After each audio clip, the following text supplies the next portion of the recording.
When I first greeted you outside, I mentioned to you that this story took place 100 years ago, but it is so relevant today with you know Muslim relationships with the Western world, and in the way we perceive one another.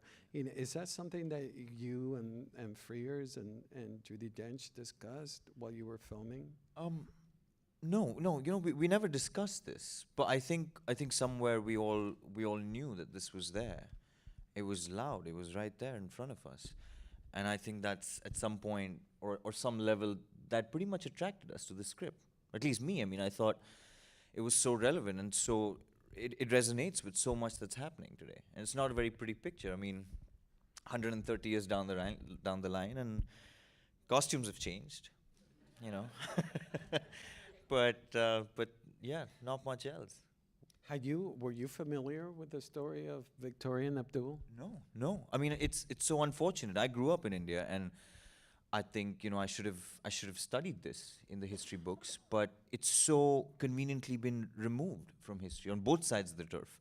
So I knew that there was something about a guy who had something to do with Queen Victoria, but this isn't one night or day. This is 15 years. This is the last chapter of Queen Victoria's life, and you think, they did a good job. They just messed up with the Urdu journals, and that's where Shrabani Basu, the writer of this book, she found those journals at Windsor Castle. And were you able? I know that you did you did quite extensive research on the character. Were you able to see the journals? I did see a few. It was amazing because she was doing a research on curries and the involvement of Indian curries in the royal palace, and on the menu. And so she goes to Osborne House, which is the palace where we shot, and she saw these photographs of Abdul Karim there, along with so many other eminent Indians. But this guy's was a little more colorful. There was one of him in her bedroom, and she was like, this has got to be somebody a little more than just a servant. And that's when she went to Windsor Castle to see and try and find her journal, her Urdu journal.